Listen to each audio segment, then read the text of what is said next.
Hey, Nikki here, and in this video, I'm going to take you through a short and effective routine for improved core stabilization and activation using a medium to light kettlebell, so stay tuned.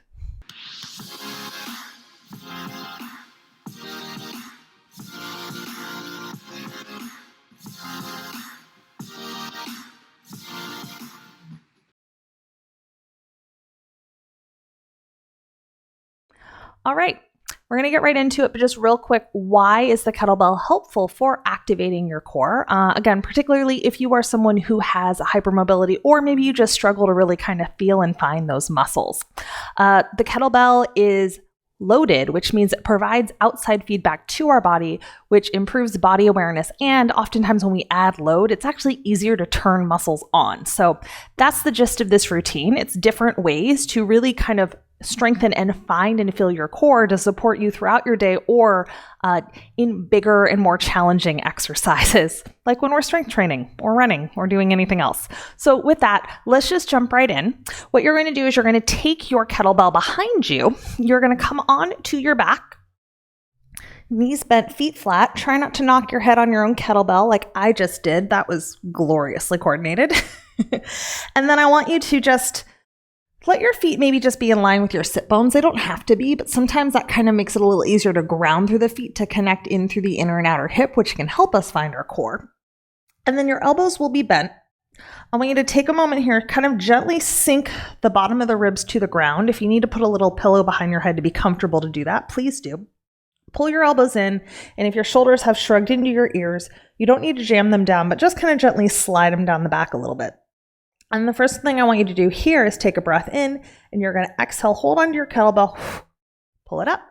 And then without letting your back tip off the mat, so your pelvis is neutral, you have a little low back curve, but you're not lifting your ribs up, touch it down. And again, exhale, pull it up, and touch it down. Pull it up, and touch it down. Good work. So yes, you are using your arms, but you are also using your abs to stop your back from lifting off of the mat. Let's go for 2 more. Core should be starting to get a little bit toasty and shaky. 1 more time. Beautiful work. All right, let's touch the weight down. Let's keep it there. Anchor through the weight with your hands. Again, if you've ended up a little tippy in your ribs, maybe sink them down so they connect into the mat, but we're not tucking overly. Hold on to your weight with the elbows bent, take one leg up, and then take the other leg up. And then from here, I want you to think about reaching one leg out as you think about pulling the other knee in and bringing in, switch sides.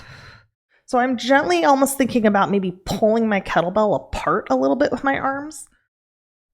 And I'm trying not to change the space between my ribs and my hips. So what I don't want to do is this thing, right? I am really keeping the bottom of my ribs gently centered on the mat.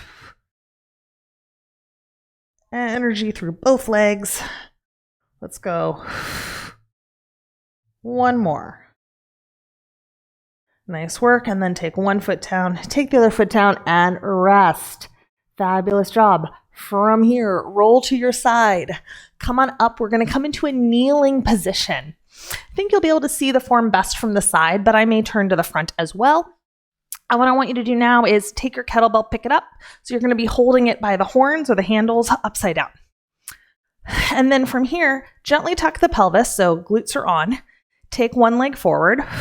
Think about centering your ribs over your hips, and you're just going to exhale, twist one way, and then the other way. And what I want you to notice is how having that weight really might make it feel like your abs have to work a whole lot harder. I don't know about you, but that's what I notice. Good job. Let's go 1 more each way. And what we do on one side, we must do on the other. So bring it back, bring the other leg forward, square off the hips, maybe tuck the pelvis. Let me show you that front view. And then when you're ready, rotate, trying to stay centered over the pelvis. So this is a sneaky way to also build hip stability. Really helpful again. If you are hypermobile, we tend to need strength in our hips, but really if you're any human being, this can be very, very effective for getting your core to work with the rest of your body, which is what you want it to do. Let's go 1 more each way. Nice job. And let that come down. All right, let's take the kettlebell, place it in front of you, and I want you to find your best version of a plank. What do I mean by that? Pick the option where you can feel your core activate, but you also have good form and good control. Let me give you a couple options. So option A is actually just going to be knees right underneath your hips, lengthening out from tail to head. If you would like a little bit more spice to your plank, come on out into more of a kneeling plank position. You can also have your feet lifted if that feels better for you, or you can come into on your hands and toes. Your feet can be quite close, or if you walk the feet a little wider, you will feel more stable. Now, anytime you need a break, please take one. First thing I want you to do is push down through your hands, push down through your feet. Feel yourself lengthen through kind of the lower back. So you don't want to be overly round or overly arched, somewhere in the middle.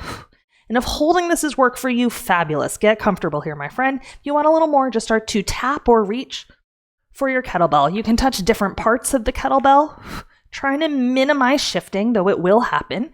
Remember, being on your knees is great. Good, let's go. 4, 3, where's your head? Try to keep in line with your spine. 2, and 1. Ease back, shake out your wrists, let that go. Nicely done. So that is the end of your quickie core workout. If you found that helpful, I'd love for you to subscribe to my channel if you have not already done that. Also, I do take requests. So if you have requests, questions, comments, any of those things, please leave them in the comment section. I do try to pay attention to this channel and interact with any comments that pop up. Finally, I have a list. So I do send out longer form content with just more tips and just more general information around how to get stronger with less pain and injury, how to navigate hypermobility if you're like me and you are hypermobile.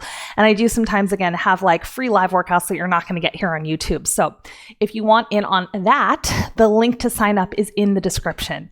Thank you so much for being here, and I really hope you enjoyed this video.